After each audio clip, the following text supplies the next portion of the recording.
Ramai yang puji pakai tudung terletak klasik dan cantik. Dapatkan Carissa daripada AZ Clover. Okey, akak pakai je tudung ni. Okey, nampak tak? Zaz sekali je. Dah terus siap cantik on point dia punya Oni. Ini Oni menggunakan material scuba, so dia pun jahitan dia sangat kemas. Lepas tu dia punya bentuk dia ni membuatkan muka kita lebih nampak runcing. Okey, cantik. Okey, so kita nak pinkan kat bawah dagu ni. Dengan design dia, nampak tak cantik and then nampak klasik. So kita nak buat tutorial, kita pakai dengan ring ni. Okey, first kita buka tudung ni kat bahagian dalam ni, kita pinkan dekat sini. Okey, lepas tu akak kemaskan dekat sini, akak pin kat sini, okey.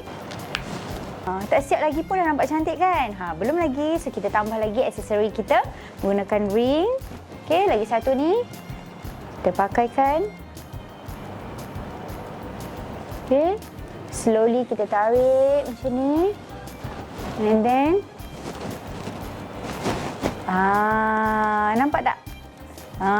Kan ada lagi pop up cantik macam tu bersinar-sinar. Okey.